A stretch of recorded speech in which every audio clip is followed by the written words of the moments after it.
Chapter 9. It was a beauty.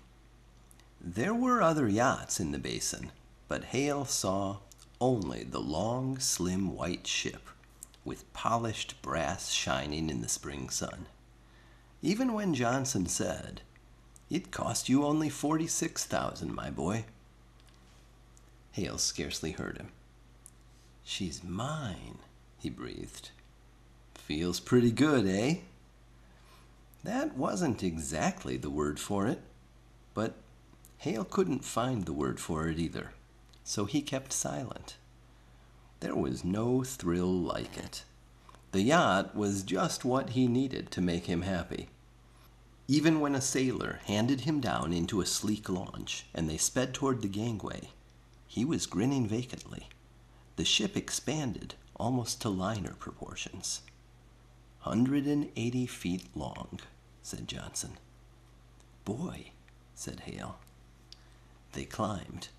The crew and officers were on deck, saluting sharply.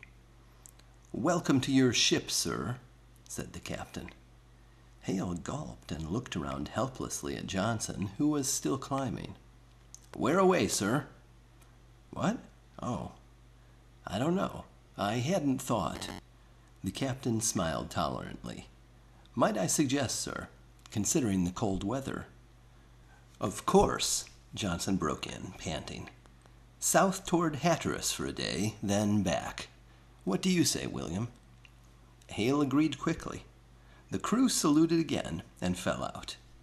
Hale rested his hands sensuously on the cold, polished rail and watched trunks and suitcases come aboard. For a while, the captain and Johnson stood quietly beside him, evidently respecting his thrill of ownership. Then the captain asked, "Would you care to inspect the ship, sir?" Everything filtered through Hale's consciousness through a haze of delight. The fact that the ship had diesel motors, that it was seaworthy enough for a round-the-world cruise, and so on, contributed very little to his enjoyment. The only fact he could comprehend was that the whole beautiful ship was his. "Not bad, eh?" said Johnson. And Hale, lingering in his gorgeous stateroom, grinned blindly at his partner. Johnson seemed to have acquired the habit of slapping him on the back and saying, "Feels pretty good, eh, William? And to think, it set you back only $46,000. Somehow, it didn't irritate Hale, and even Hamilton's frozen expression showed traces of a sympathetic smile. The engines throbbed.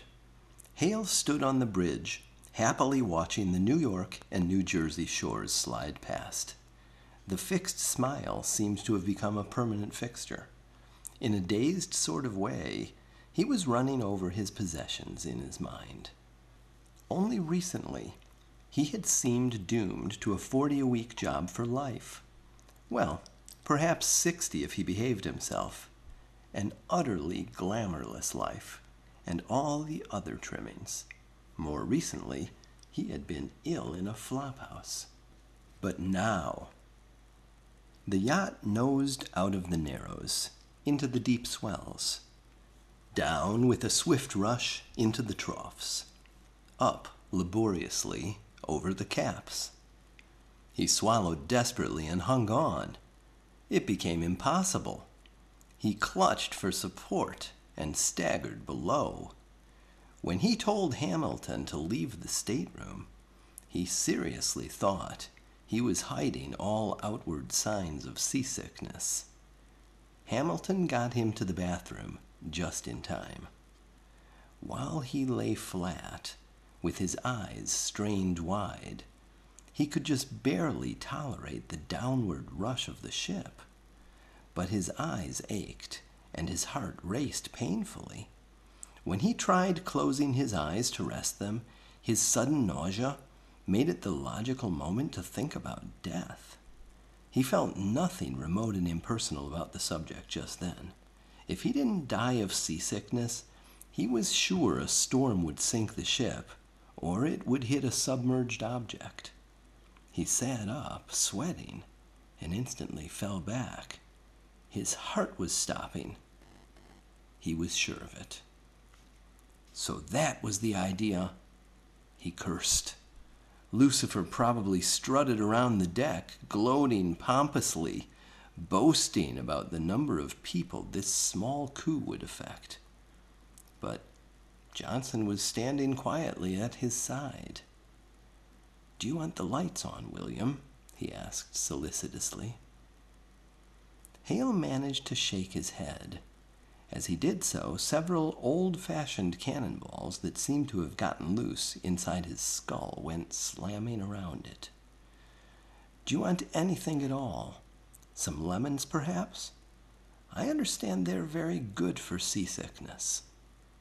Hale groaned. "No, I don't mind." "What is it then, my boy?" Johnson dragged up a chair and plumped fatly into it. "Are you having mental disturbances, too?" "You know, don't you?" Hale cried. "You did it, damn you! You flabby devil! You tricked me into it. Very neatly, too." "Whatever are you talking about, William?" Hale lay and glowered impotently in the dusk. "You know damned well what I mean. When I was poor, I didn't even think about dying. When I did, there was nothing terrible about the idea. I wouldn't be giving up much. Lousy little job, 2x4 home, the subway whenever I wanted to travel." Johnson interrupted thoughtfully. "The slave doesn't fear death." "Right, you slimy double-crosser. Sure, you gave me the partnership and all that goes with it, except one thing." "I'm sorry you feel that way, William. The partnership was your idea, you know. You forced me into it. Haven't I kept my part of the bargain?" "Yes, you have. But the more you gave me, the more I stood to lose. For the first time in my life, I have something to live for. Money, cars, a horse, and power. That's what hurts most." He pulled at Johnson's sleeve. "You can't kid me into thinking it's a long way off yet. I probably won't die tonight, but you'll go on, immortal, and I'll kick off in a few years." Johnson put his hands on his knees and looked at Hale for a while. At last, he asked gently, "Are you suggesting that I make you immortal, William? Is that it?" "Huh?" Hale sat up, heedless of the stab of pain in his head. "You mean you could? You would?" "I have no objection to doing so, if you want it sufficiently, and you've thought of its consequences." "What do you mean, consequences?" "It's easy for you to be cool about it. You're not going to die, so you can afford to weigh the advantages and disadvantages, if any." "But, William, there are disadvantages, you know. I have often been able to sense your hostility to me when we attended the theater. Why do you think I'm not interested in those affairs? To me, there's no such thing as a new joke or a new plot. As for music, I've heard every old masterpiece 1,000 times, and all the new music I find to be merely a slightly different aspect of the old. Times change, new generations arise, but it's always the same in a different guise. I get new problems, but somehow the old methods of solving them still work very efficiently. When you've lived as long as I have, business is the only thing that can interest you. Luckily, I still find the business of running hell extremely fascinating after all these years. That is my only amusement, and I admit, it's enough." Hale answered, "I don't care. I still don't see you giving up your immortality. Anything is better than this horrible fear. I've got too much to lose. I don't want to die. Then you mean you have decided that you want immortality? Yes. If you can like it, I can. Very well, partner. Johnson stood up and shook Hale's hand. Since you want it, it's yours. Huh? What do you mean? Just what I said. You're immortal. I'm just like that. I mean, don't you do anything? That's all. I assure you, you're immortal. I admit it may seem odd from your point of view, but you should realize by now that I work by everyday, matter-of-fact methods. Huh? I still don't get it. How does it work? Immortality? By what is commonly regarded as luck. In our cases, a never-ending series of fortunate accidents. Guns pointed at us happen to not go off, or something else happens to the gunners. Accidents occur a moment after we are safely out of the way. We happen not to contract fatal illnesses. Our systems happen not to age or deteriorate. There is really nothing magical about it. Yeah, on the surface. Quite so. Johnson smiled through the gloom. On the surface. Hale's first demonstration of his immortality was his quick recovery. He could sit up without vertigo. Johnson turned on the lights and resumed his seat. Before Hale could reopen the subject of immortality, he said, I understand your swimming pool will be completed when we get back. Have you thought of any ceremony in opening it? I've been wondering about that. Just taking a swim doesn't sound so good. There ought to be some kind of blowout, only the people I used to know wouldn't fit in. Don't you know anybody at all? Just about nobody. Of course, I could invite the superintendent and his wife, or the girlfriend I gave the air to. They'd fit in nicely. Come now, William. I am entirely serious. I know I'm not much company for a lonely young man. And you have been lonely, haven't you? Hale had to realize that that was the fact, despite his lavish possessions. He now knew that that was the reason for his restlessness. He hadn't been seeing anybody but Johnson and his servants. Well, Hale admitted, I was sort of playing around with the idea of inviting Banner, but he'd turned me down cold after the dirty trick I played on him. Banner? Oh, yes, the advertising man who gave you the, job? He has a daughter, hasn't he? Why don't you ask them? Hale shook his head. They wouldn't come. They might. Ask them to bring their friends. All they can do is snub you. And the daughter, she gets her pictures in the papers quite often. Pretty, isn't she?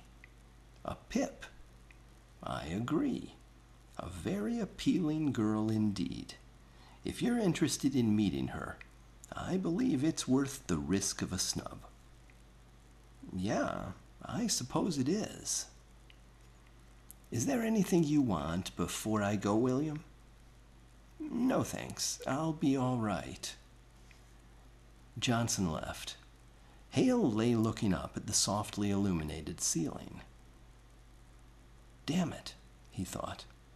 There's always something to take the kick out of life, and it's always the reality that does it.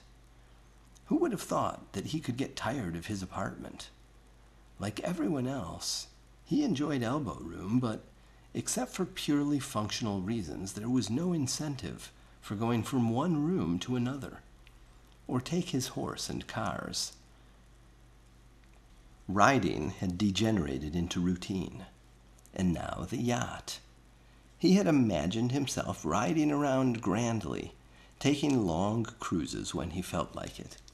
Possibly, the papers would have pictures of him in his yacht, and the thought of making other people envious was an added satisfaction. He hadn't thought of the inconveniences. Damn reality! First he'd been seasick and afraid of death. Both had vanished, but now he realized that besides having had the zest taken from sailing by his sickness, he had transferred his loneliness from the city to the ship. For the whole weekend, he would eat, sleep, look at the water, and listen to Johnson orate. That was reality. But it all stemmed from his loneliness, he knew. Once he met Gloria and her friends, everything would be all right. There was the kind of girl he'd always wanted to know. Glamorous, beautiful. On the first day of his cruise, he was impatient to be home.